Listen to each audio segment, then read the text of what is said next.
Bom dia, jovens! Então vamos dar início aí à correção da atividade 1, que é a nossa base de estudos, né, o nosso roteiro de estudos para a primeira prova do segundo trimestre, né, que consiste em 10 questões a respeito do capítulo 6 e do capítulo 7. Esses dois capítulos que abordaram aí os Estados Unidos, né? Foi o nosso tema principal desses dois primeiros capítulos da apostila 2. Então vamos embora ver como é que tá aí essas perguntas. Né? Esse exercício vocês já receberam, né? Ele está anexado ali no Clipe Escola, só dá uma olhada. Agora eu vou passar para vocês vocês vão receber isso em arquivo, né? Mas a gente vai fazer um vídeo aí comentando essas perguntas, comentando essas respostas, para vocês terem também uma base para conseguir estudar em casa, né? Qualquer dúvida que vocês tiverem aí, pode ser que um comentário que eu faça no vídeo ajude vocês, tá certo? Então vamos... Opa, passei aqui sem ler a pergunta. Como podemos descrever brevemente o relevo estadunidense? Então vamos lá, gente. Lembrando que o relevo estadunidense ele pode ser dividido aí em 3 partes, né? A porção oeste, que está virada ali para o Oceano Pacífico, o centro, né? E a porção leste, que é que está do lado do Oceano Atlântico. Então a porção oeste, ela é formada por montanhas, né? Tanto que lá você tem a montanha rochosa, as montanhas rochosas. É um relevo mais recente, de formação geológica mais recente, se você considerar os milhões de anos de formação geológica, tá certo? Como ela é justamente uma formação geológica mais recente, a gente chama ela de dobramentos modernos. Então as montanhas rochosas no oeste dos Estados Unidos, que são montanhas, nada mais são do que dobramentos modernos, tá certo? E no subsolo desses dobramentos modernos, né, no interior desses dobramentos modernos, a gente pode encontrar também alguns recursos minerais, tá certo? Na porção leste, do outro lado dos Estados Unidos, a gente tem um relevo mais antigo, né, que já foi muito desgastado pelo intemperismo, já foi muito desgastado pela ação da erosão, tá certo? E a gente chama esse relevo antigo de planaltos. Ali eles recebem o nome de Montes Apalaches, né? São os relevos principais que tem ali na porção leste, tá bom? O que tem de importante para a gente saber? Eles são escudos cristalinos. Assim como no oeste a gente tem os dobramentos modernos, no leste a gente tem os escudos cristalinos. Eles são relevos mais altos, mais desgastados, né? Eles são mais baixos do que os dobramentos modernos, mas são relevos altos, tá certo? O que tem ali de importante também? Bastante reserva mineral, tá certo? Toda formação que for geologicamente antiga ou que tenha sido resultado de uma ação de placas tectônicas, geralmente você vai ter recursos minerais no subsolo, seja dobramento moderno ou seja escudo cristalino, tá certo? E na parte central a gente tem as planícies centrais, né? Grandes bacias sedimentares, uma parte mais baixa e mais plana do relevo, onde a gente encontra aí jazidas de carvão mineral, petróleo e gás natural, que são comuns de serem encontrados em áreas de planície, né? Assim como é comum você encontrar recursos minerais em áreas de planalto, nas áreas de planície é comum você encontrar petróleo, carvão e gás natural, né? Como é uma superfície plana e de baixa altitude, a gente também pode dizer que ali naquela região é propício para se cultivar qualquer tipo de produção vegetal, né, que seja adaptada ao clima, e também criação animal, pecuária, tá certo? Porque é plano, porque é baixo, né? É bem fácil de você praticar ali a pecuária e a agricultura, tá certo? Então, basicamente é isso aí. No oeste, então, dobramentos modernos. No leste, escudos cristalinos. Os dois podem ter recursos minerais no subsolo. E na parte central, bacias sedimentares ou planícies, né? Que podem conter no seu subsolo petróleo, gás natural e carvão mineral, conhecidos como combustíveis fósseis. Tá bom? Vamos para a segunda questão. Aponte as características da hidrografia dos Estados Unidos. Né? A gente na aula ali, no slide, no videozinho que a gente trabalhou esse tema específico, lá no capítulo 6, tem um mapa que mostra os rios mais importantes dos Estados Unidos. Na apostila de vocês também tem esse mapinha, então vocês podem consultar ali sem problemas. E a gente listou aqui para vocês os principais rios dos Estados Unidos, né? Primeiro, a gente tem ali na parte central, né, nas planícies, o rio, né, a bacia Mississippi-Missouri, que é composta por dois rios, o rio Mississippi e o rio Missouri, né, importante eixo hidroviário do país, ou seja, é importante para navegação no interior do país. Olha que massa, né? Lembrando que áreas de planalto, ou áreas de planície, desculpa, você vai ter rios de planície. Rios de planície são rios navegáveis, assim como os rios de planalto são rios para gerar energia, porque as águas têm mais força, os rios de planície são mais lentos, mais profundos, você consegue ter uma capacidade de navegação ali maior.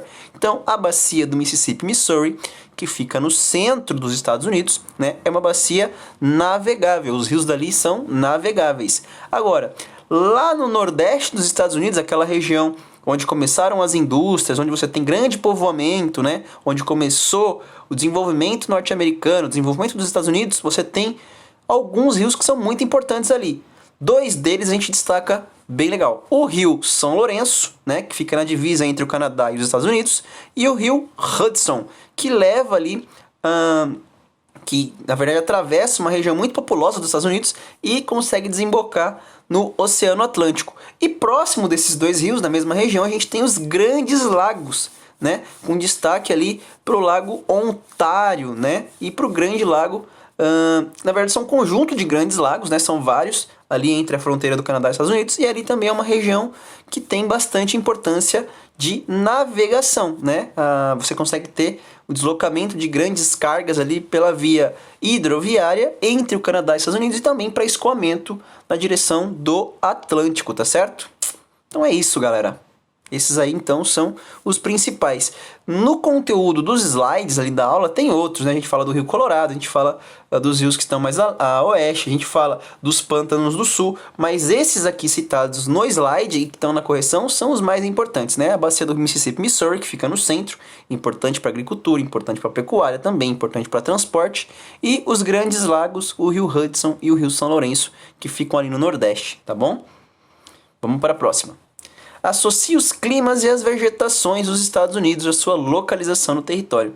Lembrando que clima e vegetação sempre vão estar associados. Um depende do outro. A presença da vegetação vai depender do clima, tá certo? Então o clima determina a existência de A ou B vegetações, né? X ou Y vegetações, tá bom? Então, e aí a gente vai dizer onde que elas estão localizadas nos Estados Unidos a partir daquele mapinha que vocês podem consultar ali na apostila de vocês. Então vamos lá, ó. Clima temperado, clima subtropical e clima semiárido. Vamos falar de 3 climas de uma vez aí nesse slide especificamente. Então, o clima temperado é o clima que predomina, né, no país. Ele é o que tem maior quantidade, maior território, né? A maior área de atuação climática é do clima temperado, né? Assim como no Brasil a gente tem a predominância do clima tropical, né, porque a gente fica numa região entre a linha do Equador e o trópico, os Estados Unidos ele tem uma predominância de clima temperado, porque ele está entre um trópico e o círculo polar, ele está numa outra latitude, né? Ele está numa latitude temperada, a gente está numa latitude tropical, os Estados Unidos estão numa latitude temperada, tá certo? Então, o clima predominante lá é o clima temperado, tá bom? Se é um clima temperado, o que você vai ter ali de vegetação? Vegetação de floresta temperada e floresta subtropical, que são muito próximas em características, né? É como se a gente fosse comparar a Mata Atlântica e floresta amazônica no Brasil. São florestas de características próximas. A floresta subtropical e a floresta temperada nos Estados Unidos, elas têm vegetações muito próximas, né? Adaptadas a climas relativamente frios, né? Com invernos muito rigorosos. Portanto, elas têm adaptações para esse tipo de clima mais frio durante o inverno, né? Qual que é a adaptação que elas têm? A tal da folha caducifólia, aquela folha que cai da árvore durante o outono e inverno, durante as estações mais frias, né? Isso para preservar os nutrientes, né? A energia da árvore, ela meio que entra em hibernação, perde as folhas, né? Guarda a sua energia, guarda os seus nutrientes e espera chegar a primavera e o verão para florescer de novo, para lançar as suas folhinhas de novo e ficar toda verde, tá certo? Onde é que ela ocorre, esse clima e também essas vegetações, né? Na porção nordeste, lá naquela porção dos Estados Unidos onde você tem grande povoamento, né? Próximo dos grandes lagos, próximo do rio Hudson, próximo do rio São Lourenço, né? A parte onde começou o povoamento estadunidense, uma boa parte das planícies centrais, né? porque ali depois você já tem um pouco de deserto, de semiárido, né, mais a oeste, mas a parte leste dos Estados Unidos, a parte central leste dos Estados Unidos, ela é predominantemente de clima temperado, tá certo? No norte, toda a faixa norte, e na costa noroeste, ali onde você tem Seattle, também você tem partes de clima temperado, tá certo? Então você vê que ela pega uma boa parte do norte, né, nordeste, e uma parte central ali mais próxima do leste. Agora, clima subtropical, galera. Onde é que ele vai acontecer? Para baixo, né, ou próximo do trópico. Tá certo? No caso ali é para cima, né? Onde é que ele acontece nos Estados Unidos? Na região próxima da Flórida, né?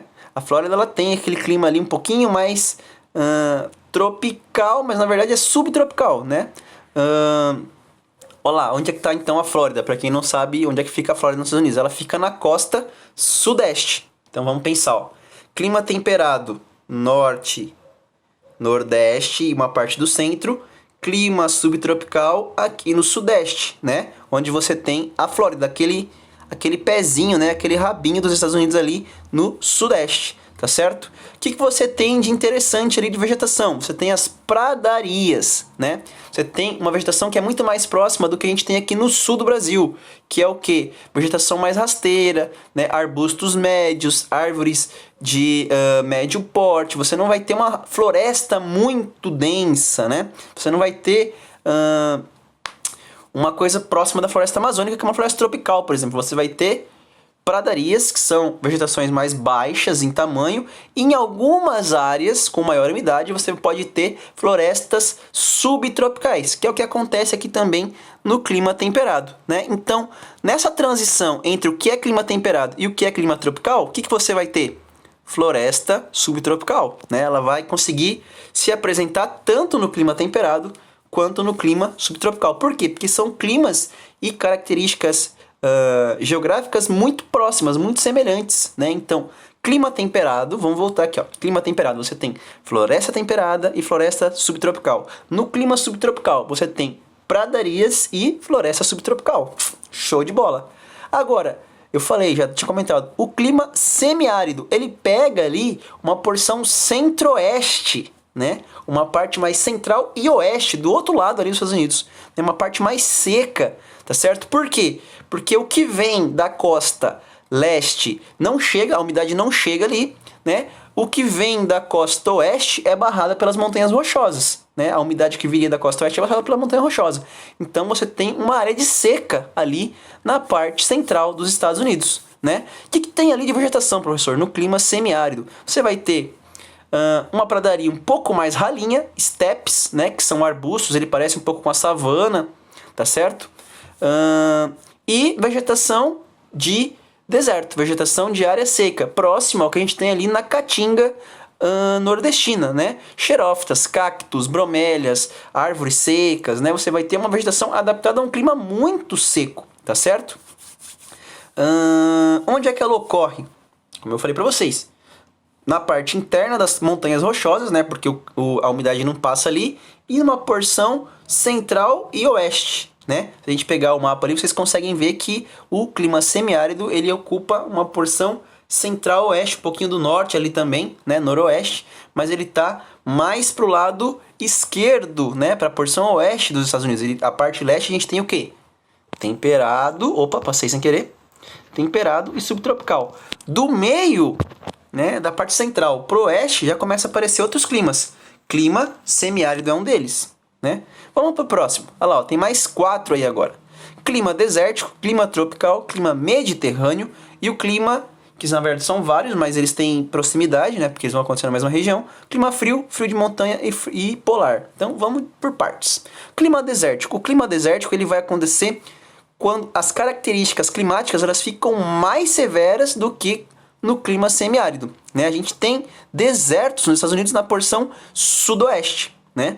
Ali no sudoeste a gente vai ter, por exemplo, uma parte do Texas, uma parte de Las Vegas, né? O deserto de Las Vegas, o deserto de Nevada. A gente tem uma região dos Estados Unidos que é desértica. Por quê? Porque chove muito pouco. Se no semiárido já chove pouco, né? No desértico chove menos ainda. Essa é a única diferença do semiárido para o desértico, a quantidade de chuvas, né? O que acontece ali naquela região? Você tem uma vegetação mais pobre ainda do que no semiárido. Se no semiárido ainda consegue se desenvolver algumas estepes, né? Você consegue desenvolver algumas variações de vegetação arbustiva e gramíneas, etc. No desértico é só xerófita, é só cacto, não tem nada, né? Uns calangos ali perdido e areia e xerófita, né? A característica principal deles é uma vegetação adaptada a um clima muito severo, tá certo?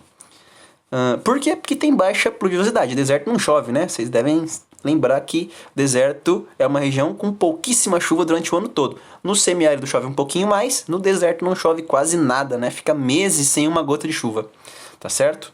Agora, clima tropical. Ah, professor, mas você falou que os Estados Unidos não tem, né? Não é um país tropical, tá lá numa zona temperada. Mas tem uma parte dos Estados Unidos, para quem não lembra, que fica fora do país, daquela massa, né?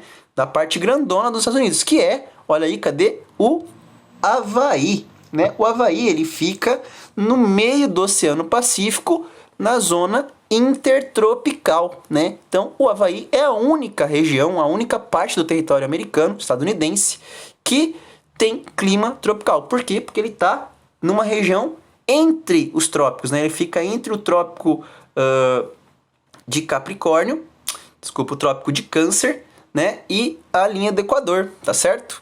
Agora vamos lá. Qual que é a característica desse clima tropical? Você vai ter vegetação de floresta tropical. É igual como se fosse na nossa Mata Atlântica, por exemplo, tá certo? Vegetação adaptada a um clima muito úmido e muito quente. Portanto, vai ter uma biodiversidade muito grande. Característica da classificação das folhas ali: latifoliada e perene, né? Vocês lembram que também na Amazônia a gente tem folhas latifoliadas e folhas perenes? No Havaí, na floresta tropical, no clima tropical, é a mesma coisa. Folhas grandes e sempre verdes, tá certo? Agora, clima mediterrâneo, né? Ele vai acontecer, pessoal, na costa sudoeste. Ele não vai acontecer no interior do sudoeste, ele vai acontecer no litoral do sudoeste. O clima mediterrâneo, geralmente, ele acompanha regiões litorâneas, né? Por quê? Porque ele é resultado da troca de umidade entre o continente e o oceano em determinadas regiões mais quentes, né? Onde você vai ter troca de calor e troca de umidade muito específicas ali, né? Acontece, por exemplo, em regiões próximas a climas muito quentes e muito secos, né? Então você tem uma formação muito específica ali que acaba determinando a ocorrência de vegetações e de climas mediterrâneos, tá certo? Então, onde é que ela ocorre? Na porção sudoeste, a vegetação é composta por xerófitas e caducifólias. Percebam, se a gente começar a fazer essas associações, que xerófita é planta de clima seco, né? Clima seco sem umidade.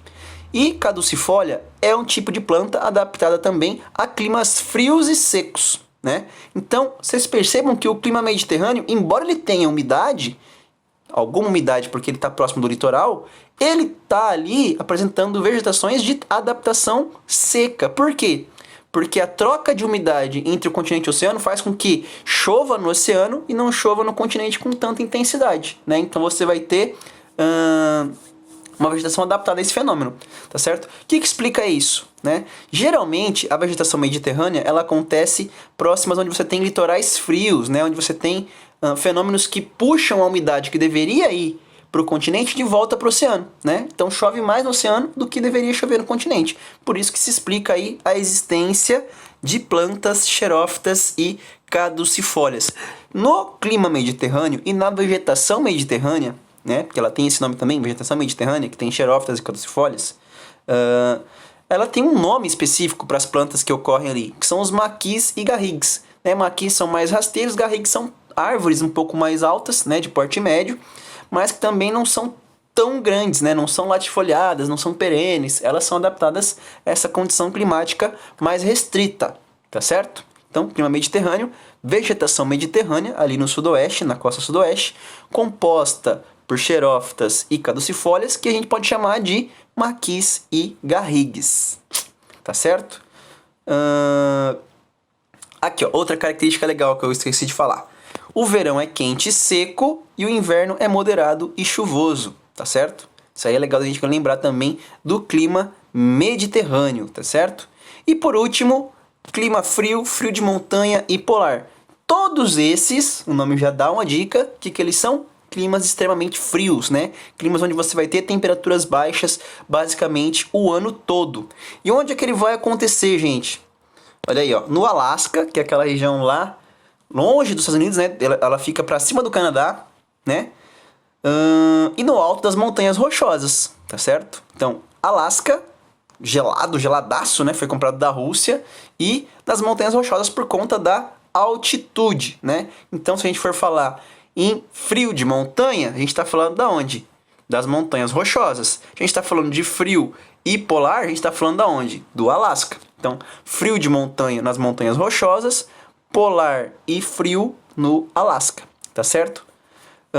O que a gente tem de vegetação ali naquele clima frio, polar ou frio de montanha?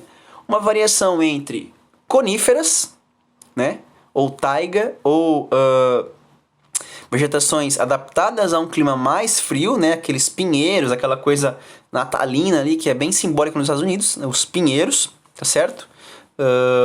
Que a gente tem até aqui no sul, mas com outras espécies, né? Então a taiga ou coníferas, isso em climas frios mais moderados. E quando é muito frio, né? Quando é muito, muito, muito frio, a gente tem a tundra. A tundra que só tem vegetação quando o gelo derrete um pouquinho, as pedras e o solo ficam úmidos.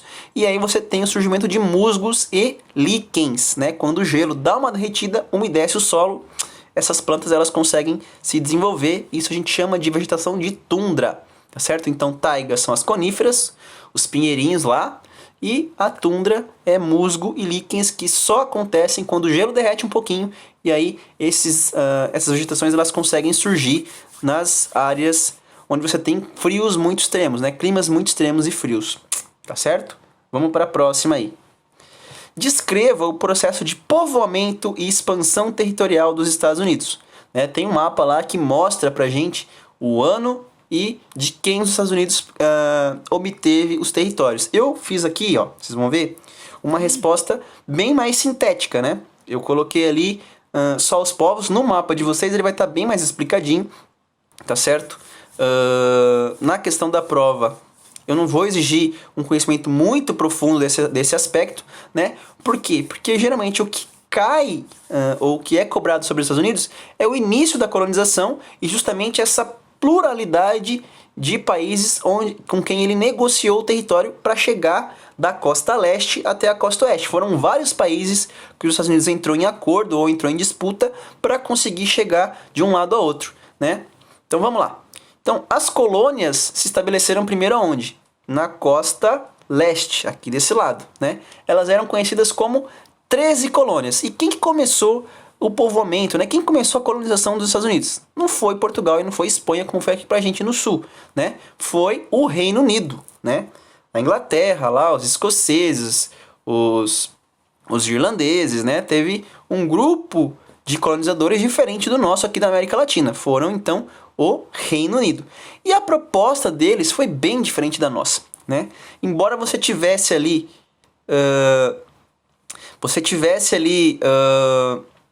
na parte mais ao sul, nas colônias mais ao sul dos Estados Unidos. Eita, fugiu aqui. Eu vi a mensagem do meu amigo. Tinha acabado a minha internet, acho que agora voltou.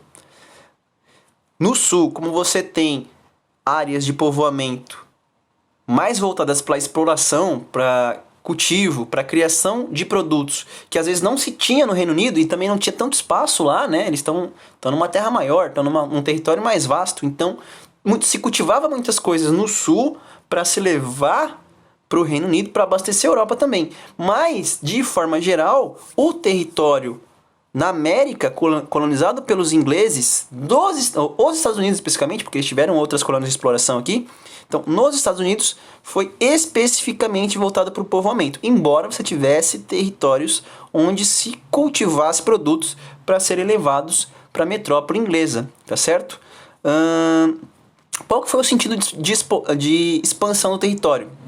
Pro oeste, né? Sempre quando você vai ver, por exemplo, filme de Bang Bang, filme de faroeste americano, o que eles falam? Falam da marcha para o faroeste. O que é? O oeste longínquo, né? Far, que vem do inglês lá longe, faroeste, né? Então, o que é essa expansão para o oeste? Eles foram cada vez mais para dentro do território até conseguir alcançar a costa oeste, até conseguir chegar no Oceano Pacífico, né? Qual que era a grande motivação deles? Encontrar recursos minerais, né? Então, eles foram anexando cada vez mais territórios de vários países, ó. Além do Reino Unido, vamos grifar aqui no texto, ó. Reino Unido, depois franceses, né? Depois espanhóis, depois mexicanos e, por último, os russos, né? Russos, e também tomaram ali o Havaí, uma ilha de povos polinésios, que tem mais ligação ali com os povos da Austrália, né? Porque está bem no meio do Oceano Pacífico. Agora, olha o tanto de países que eles tiveram que negociar ou entrar em conflito para conseguir chegar de um lado a outro. Ingleses, franceses, espanhóis, mexicanos, russos, e ocuparam o Havaí ali porque falaram, não, a gente quer ter uma ilha aqui no Pacífico, tá bom, tá certo? Então, olha que loucura, né? Eles conseguiram um processo de dominação do território muito intenso, tá certo? Foram eficientes nesse sentido, tá bom? Então, bora lá, próxima questão. Questão número 5.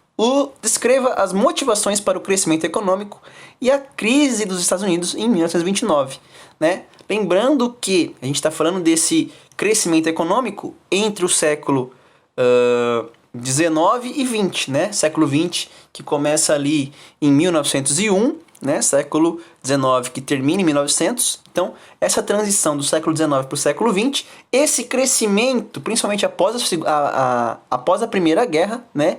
1914, 1918, como os Estados Unidos ele dá um salto econômico muito forte depois desse momento até travar a economia em 29. Então, vamos lá falar um pouco sobre isso, né? Então, olha aí, ó. Qual foi o grande motivador do crescimento econômico estadunidense? A Primeira Guerra Mundial. Por quê? 2 motivos. Primeiro, ele não teve conflito no seu território, ele participou da guerra, financiou a guerra, armou os países que estavam em guerra, né? Levou comida, levou roupa, levou equipamento para os países que estavam em guerra e só entrou na guerra para ajudar os aliados dele a ganhar a guerra, porque senão ele ia tomar um calote, né? Imagina se as pessoas que você está financiando a guerra vai lá e perde, eles vão estar quebrados. Então o que ele fez? Bancou os equipamentos, foi lá, ajudou a ganhar a guerra e depois enriqueceu, né, com os países que estavam quebrados e queriam se reestruturar. Então ele se tornou fornecedor durante a guerra e ajudou a reconstruir os países depois da guerra, né? Isso fez com que a economia, a indústria estadunidense crescesse de uma forma assustadora. Por quê? Porque ele era um dos poucos países desenvolvidos do planeta que estavam estruturados, que não tinham sido destruídos pela guerra, né? Os outros estavam onde? Estavam na Europa e a maioria deles tinha entrado em guerra. Reino Unido, França, Alemanha, Itália, né? Todos eles tinham acabado de se matar na guerra. Quem tinha sobrado ali somente? Os Estados Unidos, né? E a União Soviética, que tinha saído fora, falou assim, não, vamos fazer a Revolução Russa aqui, vamos sair fora dessa guerra que não interessa nada pra gente. Mas quem se destacou de maneira muito forte nesse contexto pós-guerra foram os Estados Unidos, tá certo? Então, esse momento da guerra garantiu a gasolina, né, o combustível para esse crescimento econômico, tá certo? Então, o que aconteceu?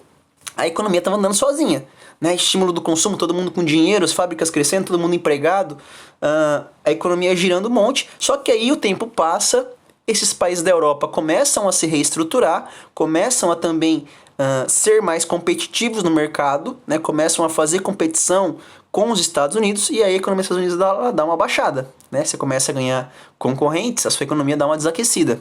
Só que ninguém notou naquele momento que a economia superaquecida poderia travar, né? A gente falou, não, tá consumindo, vamos continuar lançando.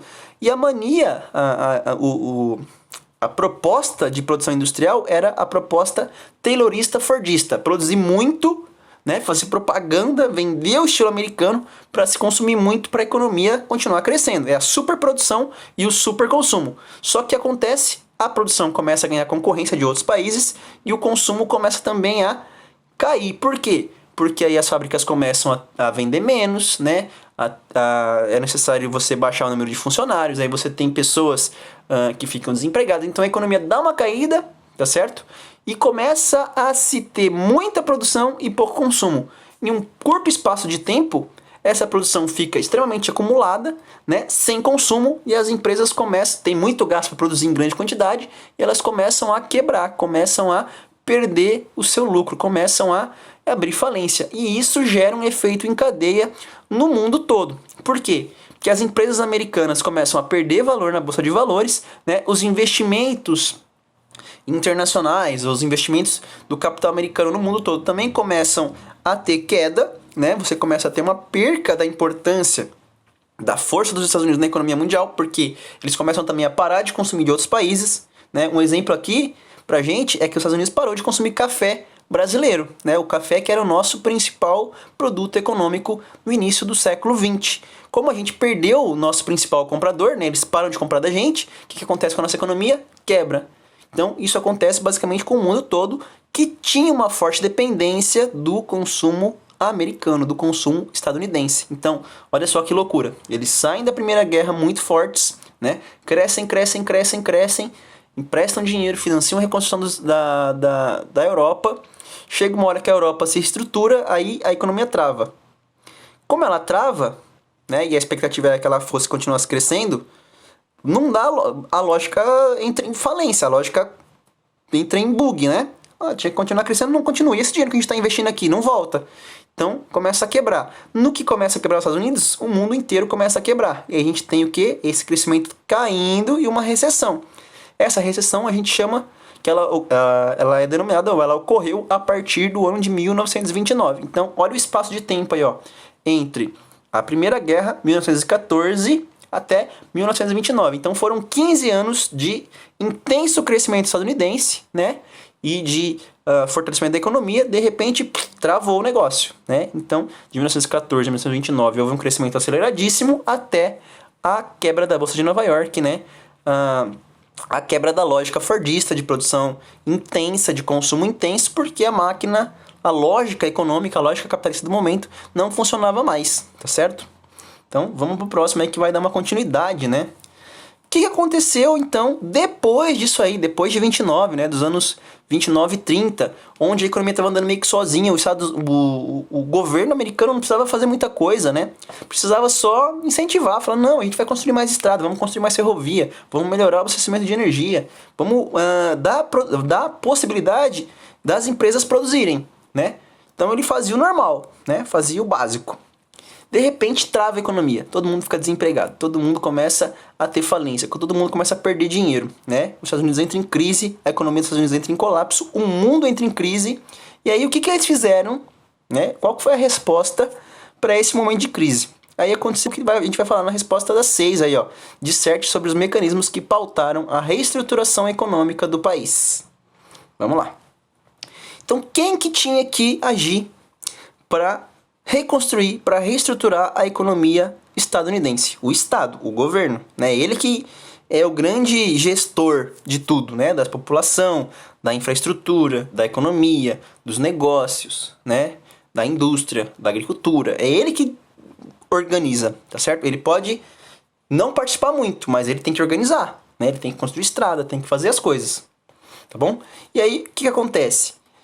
O governo americano tinha muita grana ainda, né? Embora houvesse essa crise econômica, o governo possuía muito dinheiro. Quem estava perdendo dinheiro eram as empresas, tá certo? Aí o que acontece? O governo americano se vê obrigado a intervir na economia, né? Até então ele não intervia muito, ele só garantia o funcionamento. Agora ele passa a intervir na economia. O que ele faz? Ele começa a investir muito forte na modernização e na ampliação da infraestrutura. Vamos construir ponte, vamos construir porto, vamos melhorar o asfaltamento, vamos melhorar a distribuição de energia, vamos construir hidrelétrica, vamos construir ferrovia, vamos construir elementos, né? Vamos criar empregos através da força do Estado, né? Vamos fazer com que o Estado seja o grande empregador, vamos fazer com que o governo gera empregos através de ações do governo. E como é que o governo faz isso? Criando obras públicas, tá certo? E dando uma outra situação que é o estado de bem-estar social. Garantir alguns direitos básicos da população para que as pessoas tenham uma qualidade de vida um pouco boa, né, minimamente boa, para que sejam estimuladas ao consumo também, para a economia melhorar de novo.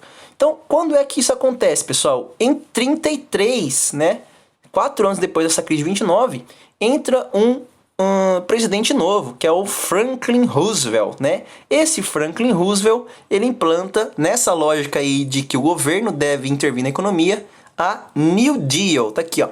New Deal por Franklin Roosevelt, né? O que ele faz então, ó? Investe em obras de infraestrutura, como construção de ferrovias, rodovias, prédios públicos e praças, né? Isso garante emprego e renda a uma população que fica desempregada, que não trabalha mais na indústria privada, tá certo? Então, o que acontece? Sai um pouco essa lógica do Estado ausente, do Estado que deixa a economia funcionar sozinha, da lógica liberal, e entra uma lógica que a gente chama de lógica intervencionista, lógica keynesiana. O Estado participa do jogo econômico, do jogo político, com muito mais força, né? Então é isso. Para quê? Para que você tenha um fortalecimento, né, uma reestruturação econômica para que assim os Estados Unidos cresçam novamente. Até que entra a Segunda Guerra. Na Segunda Guerra os Estados Unidos faz a mesma lógica. Ele não participa, ele participa desde o início, né? Ele tem gastos com poder militar muito fortes, né? Mas ele tá avisando já que, olha assim, ó, a gente vai fazer a mesma lógica que fez na Primeira Guerra. Esses países vão se matar, vão se destruir, a gente vai depois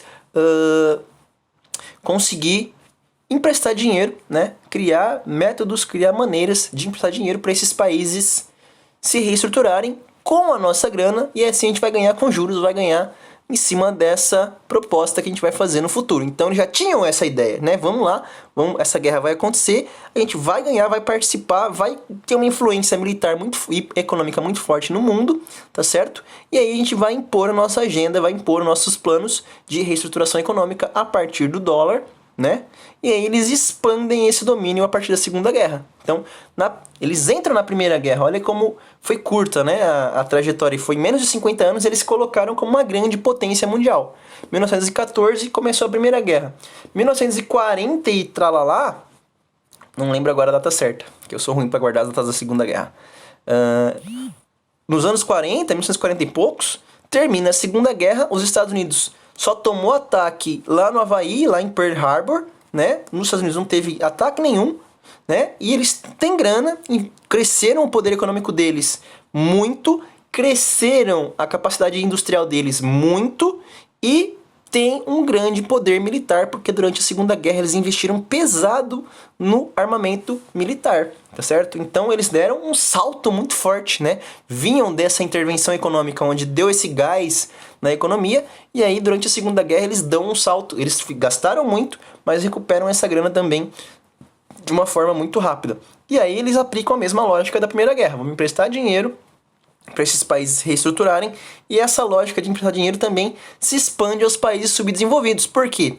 Porque nesse momento já está sendo estimulado aquele negócio dos países se urbanizarem, se industrializarem, né? O Brasil começa a pensar em urbanização, a América Latina começa a se urbanizar mais, né? O Sudeste Asiático começa a se urbanizar mais, então ele começa a emprestar dinheiro para as outras regiões do planeta, não só para a Europa se reestruturar, né? Tá certo? Então, acontece mais ou menos isso aí. Esse foi o grande plano de recuperação econômica dos Estados Unidos, mesmo depois da crise de 29. Bora ver. Disserte sobre os acontecimentos ocorridos na grande recessão após a explosão da bolha do mercado imobiliário. Isso aí já é mais recente, isso aí aconteceu em 2008. Né? Vamos lá ver. Em 2008, né, os Estados Unidos passou por uma forte crise econômica, não tão forte quanto a crise de 29, mas também que gerou um efeito de desvalorização em cadeia, né, gerou um efeito dominó na economia. Só que quem foi responsável por isso? O mercado imobiliário junto com os bancos. Por quê? Porque por um período, né, muito longo nos Estados Unidos se incentivou a compra de imóveis, né, o financiamento de imóveis e a aquisição de casas próprias nos Estados Unidos. Né? E lá eles têm um sistema que é o quê? gerar empréstimo, né, dar empréstimo, garantir esses empréstimos a pessoas que não têm uma vida financeira, né, uma qualidade financeira, uma saúde financeira tão boa, né? O que acontece? Ao passar do tempo, né, com o passar dos anos, essas pessoas que efetivamente não têm muita saúde financeira, não conseguem administrar seu dinheiro ou não ganham o suficiente para manter um padrão de vida americano, começam a ter inadimplência, começam a não quitar essas dívidas de financiamento, né, da hipoteca da casa, não conseguem mais arcar com esses empréstimos, com esses títulos imobiliários, e isso começa a, entre aspas, tirar um dinheiro que deveria voltar para o banco, deveria voltar para onde esse dinheiro saiu, né? Ou de onde esse dinheiro veio para construir aquelas casas. Então, quando não volta esse dinheiro, começa a faltar, né? E aí os bancos começam a cobrar as imobiliárias, ou os credores, ou as construtoras. E esse dinheiro não aparece, esse dinheiro não existe, esse dinheiro não vem, as pessoas não estão pagando. O que acontece? Gera uma bolha. Esse dinheiro teria que estar aqui, ele não está, de repente essa bolha explode. Puf, né? É mais ou menos esse fenômeno. Então o que acontece?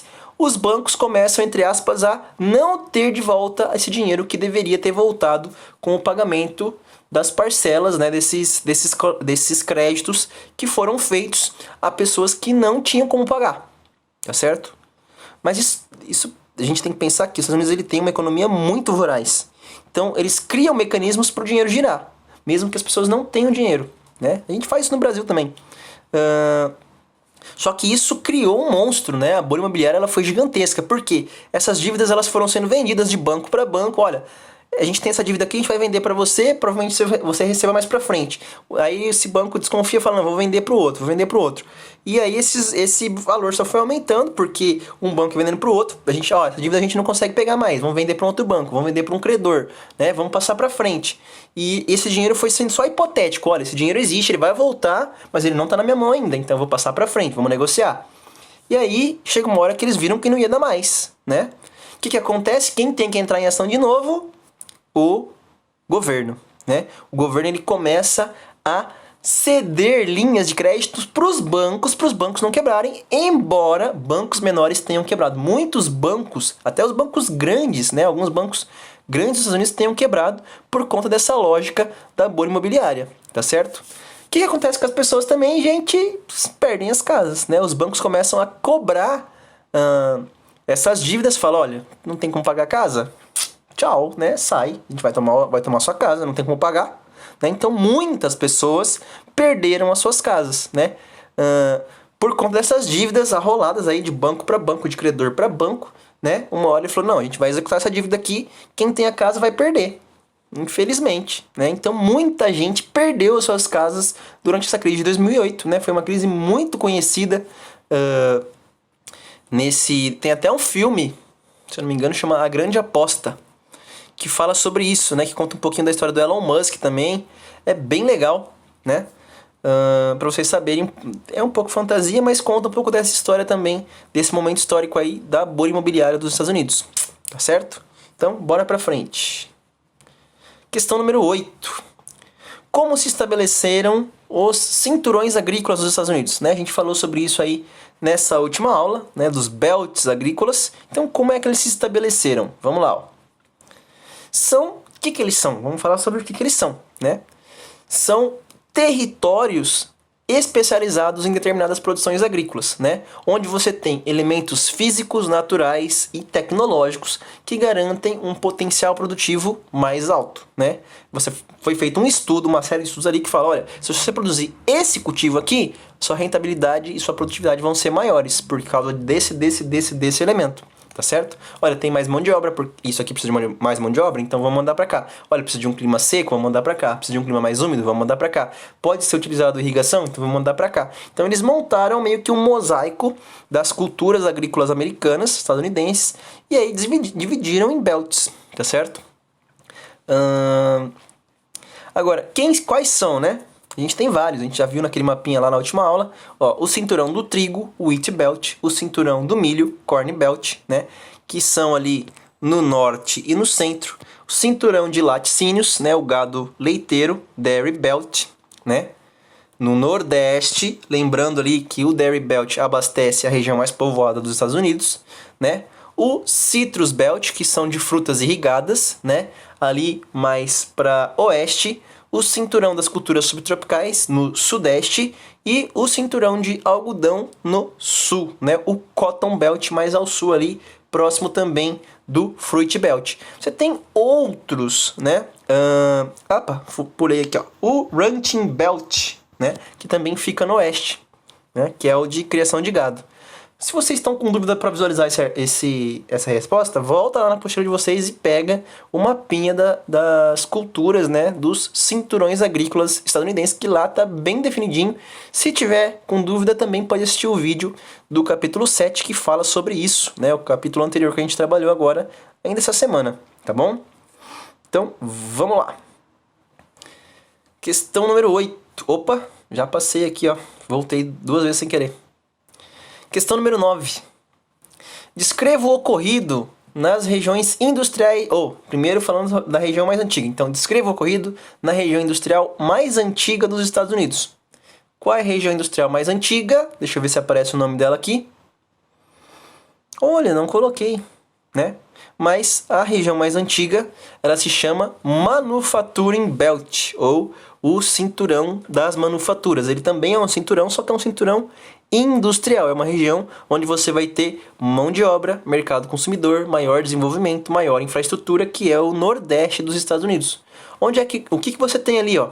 Indústrias mais tradicionais: siderúrgica, metalúrgica, automobilística, petroquímica e têxtil. A indústria têxtil foi a que começou primeiro, né? Depois você teve a automobilística, com o boom, né, do Fordismo, da fabricação de carros.